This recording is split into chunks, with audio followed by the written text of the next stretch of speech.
नमस्कार, मैं शिक्षा मिश्रा मध्य प्रदेश के सुप्रभात न्यूज में आपका स्वागत करती हूँ।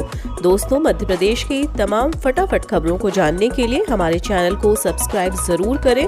साथ ही कमेंट सेक्शन में जरूर बताएं कि आप मध्य प्रदेश के किस जिले से हमारे न्यूज को देख रहे हैं। तो चलिए शुरू करते हैं खबरों को, जानते हैं आज के मुख्य समाचार। केंद्र सरकार का किसानों के लिए बड़ा फैसला, 1,10,000 करोड़ रुपए की मिलेगी सब्सिडी। किसानों के लिए केंद्र सरकार ने एक बार फिर से बड़ी घोषणा की है। दरअसल केंद्र सरकार ने फर्टिलाइजर सब्सिडी के लिए 1,10,000 करोड़ की घोषणा की है। इसके साथ ही केंद्र सरकार ने कहा कि वैश्विक कीमतों में तेज वृद्धि के कारण चालू वित्तीय वर्ष में कुल और सब्सिडी बिल 2 से 2.5 लाख करोड़ के बीच हो सकता है। वैश्विक उर्वरक कीमतों में तेज वृद्धि के बीच वित्त मंत्री निर्मला सीतारमण ने घोषणा की, सरकार किसानों को मूल्य वृद्धि से निपटने में मदद करने के लिए 1.10 लाख करोड़ रुपए की अतिरिक्त उर्वरक सब्सिडी प्रदान करेगी। सीतारमण ने ट्विटर पर कहा कि सरकार की कुल उर्वरक सब्सिडी चालू वित्त वर्ष 2022-23 में 2.15 लाख करोड़ रुपए के नए उच्च स्तर पर पहुंचने की उम्मीद है। केंद्रीय कर्मचारियों के लिए खुशखबरी, डीए में होगी बढ़ोतरी, इतनी मिलेगी सैलरी। महंगाई भत्ते में 3% की बढ़ोतरी के बाद एक बार फिर केंद्रीय कर्मचारियों की मौज होने वाली है। दरअसल केंद्रीय कर्मचारियों पर केंद्र सरकार मेहरबान है और एक बार फिर इनकी सैलरी में अच्छी खासी बढ़ोतरी होने वाली है। महंगाई भत्ते में 3% की बढ़ोतरी के बाद केंद्रीय कर्मचारियों की सैलरी एक बार फिर बड़ी बढ़ोतरी का रास्ता साफ हो गया है। डीए 31 से 34% होने के बाद केंद्रीय कर्मचारियों के कई भत्ते में जल्द से जल्द इजाफे की संभावना है। केंद्रीय कर्मचारियों को एक साथ 4 भत्ते में बढ़ोतरी का फायदा मिल सकता है। निर्यात को बढ़ावा देने मंडी टैक्स में छूट, मध्य प्रदेश में अब फंस गया 17 लाख टन गेहूं। मध्य प्रदेश के गेहूं के निर्यात को बढ़ावा देने के लिए शिवराज सरकार ने व्यापारियों को मंडी टैक्स में छूट दी। बंदरगाह तक अनाज पहुंचाने के लिए रेलवे रैक उपलब्ध करवाए, भंडारण की व्यवस्था भी बनवाई, लेकिन अब लगभग 17 लाख टन गेहूं फंस गया है। निर्यात पर लगी रोक के कारण व्यापारी और सरकार दोनों असमंजस में फंस गए। इस स्थिति से निपटने के लिए सरकार उन व्यापारियों की जानकारी जुटा रही है जो अग्रिम भुगतान ले चुके हैं या जिन्होंने विदेश से सौदे कर लिए हैं। ऐसे मामले में रास्ता निकालने के लिए मुख्यमंत्री शिवराज सिंह चौहान केंद्रीय वाणिज्य उद्योग मंत्री पीयूष गोयल से चर्चा करेंगे। इसके पहले भी 60,000 टन गेहूं मुख्यमंत्री की दखल के बाद निर्यात हो चुका है। इंदौर में खुला प्रदेश का पहला battery swapping station, smart card से मिलेगी फुल चार्ज बैटरी। तेजी से बढ़ते इलेक्ट्रिक वाहनों के बीच इंदौर में बैटरी स्वैपिंग स्टेशन भी शुरू हो गए हैं। वहां स्मार्ट कार्ड से एटीएम की तरह वाहन चालकों को खाली बैटरी के बदले फुल चार्ज बैटरी मिलेगी। प्रदेश के ये पहले बैटरी स्वैपिंग स्टेशन इंदौर में 2 जगह ऊषानगर और परदेशीपुरा में शुरू हुए हैं।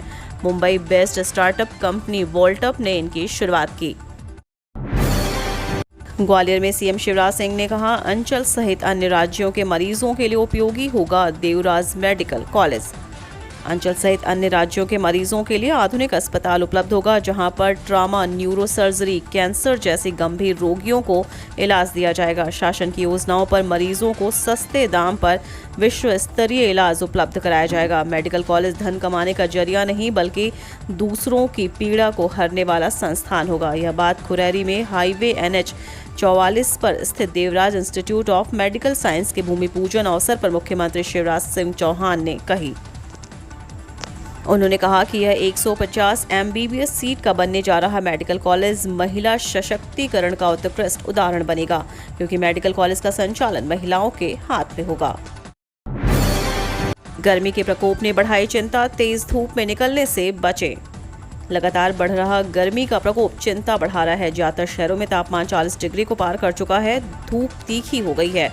इस मौसम में सेहत का गड़बड़ होना आम बात है। आंकड़ों की बात करें तो इस मौसम में अस्पतालों की OPD में पहुंचने वाले मरीजों में करीब 25% मरीज डिहाइड्रेशन और लू के शिकार हैं। जरूरी है कि हम खुद की सेहत का ध्यान रखें, धूप में निकलने से बचें और पानी पीते रहें ताकि शरीर में पानी की कमी ना हो। निर्यात प्रतिबंध के बाद स्टॉक सीमा लगने के डर से गेहूं के दाम गिरे। सरकार ने बीते दिनों गेहूं के निर्यात पर प्रतिबंध लगा दिया। अब खबर आ रही है कि सरकार स्टॉक सीमा लागू करने पर भी विचार कर रही है। केंद्रीय खाद्य एवं नागरिक आपूर्ति विभाग से इस बारे में खबरें बाहर आ रही हैं कि केंद्र सरकार 5 जून के बाद गेहूं पर स्टॉक सीमा का निर्धारण कर सकती है। इस साल सरकार का लक्ष्य 444 लाख टन गेहूं खरीदने का था, परंतु सरकार 30 अप्रैल तक 180 लाख टन ही खरीद पाई है। अगर केंद्र सरकार ने एक्सपोर्ट पर पाबंदी लगाने के बाद अब स्टॉक सीमा भी लगा दी तो गेहूं के दाम MSP से 200 से 250 रुपए नीचे आ सकते हैं। इसलिए केंद्र सरकार ने किसानों के हित में सरकारी दाम पर किसानों को आखिरी मौका देते हुए सरकारी खरीद 31 मई तक बढ़ा दी है। बड़े पैमाने पर होगा प्रशासनिक फेरबदल, तबादलों पर मंथन। मध्य प्रदेश में इन दिनों सीएम शिवराज सिंह सख्त मूड में नजर आ रहे हैं। एक तरफ जहां पंचायत और नगरीय निकाय चुनाव से पहले प्रशासनिक फेरबदल की तैयारी शुरू कर दी गई है, वहीं बीते दिनों सीएम शिवराज द्वारा मुख्य सचिव इकबाल सिंह बैंस और DGP सुधीर सक्सेना के साथ इस पर मंथन बैठक की गई, जिसके बाद जल्द मध्य प्रदेश में बड़ा प्रशासनिक फेरबदल देखने को मिल सकता है। वहीं कई जिले के कलेक्टर SP भी बदले जा सकते हैं। नगर निगम संचालित करेगा मेडिकल कॉलेज में रैन बसेरा, मरीजों को होगा लाभ, मिलेंगी अन्य कई सुविधाएं। मेडिकल कॉलेज में सिर्फ जबलपुर संभाग के ही नहीं बल्कि दूर दराज से भी मरीज इलाज के लिए आते हैं। ऐसे में मरीजों के परिजनों के लिए जिला प्रशासन ने जो रैन बसेरा बना रखा था, उन पर लंबे समय से कई अन्य लोगों का कब्जा था। हाल ही में जबलपुर कलेक्टर डॉक्टर इल्या राजा टी ने जब मेडिकल कॉलेज के रैन बसेरों का निरीक्षण किया तो वहां पर भारी अनियमितता उन्हें मिली। लिहाजा नगर निगम कमिश्नर को उन्होंने निर्देश दिया तो तीनों रैन बसेरा का संचालन अब जबलपुर नगर निगम करेगा। इस दौरान कलेक्टर ने मेडिकल कॉलेज परिसर में संचालित हो रहे तीनों रैन बसेरा में 100 पलंग का इजाफा करने के निर्देश भी दिए हैं। मध्य प्रदेश की भाजपा सरकार के खिलाफ आरोप पत्र लगाएगी कांग्रेस, अजय सिंह जुटाएंगे तथ्य। मिशन 2023 की तैयारियों में जुटी मध्य प्रदेश कांग्रेस शिवराज सरकार को घेरने में कोई कसर नहीं छोड़ेगी। इसके लिए जल्द ही जन आंदोलन शुरू किए जाएंगे। साथ ही भाजपा सरकार के विरुद्ध आरोप पत्र भी जारी किया जाएगा। आरोप पत्र तैयार करने का जिम्मा प्रदेश कांग्रेस अध्यक्ष कमलनाथ ने पूर्व नेता प्रतिपक्ष अजय सिंह को सौंपा है। वे विधायकों से चर्चा करने के साथ अन्य माध्यमों से तथ्य जुटाएंगे और फिर इसे अंतिम रूप दिया जाएगा। प्रदेश कांग्रेस के उपाध्यक्ष संगठन प्रभारी चंद्र प्रभाष शेखर ने बताया कि आरोप पत्र सहित अन्य कमेटियों का प्रदेश कांग्रेस अध्यक्ष ने गठन कर दिया है। ये समितियां अपने स्तर पर तथ्य जुटाकर प्रतिवेदन तैयार करेंगी। आरोप पत्र समिति का अध्यक्ष अजय सिंह को बनाया गया है। MP के बालाघाट जिले में नीम बनी संजीवनी, फसल को कीट और रोग से मिली मुक्ति।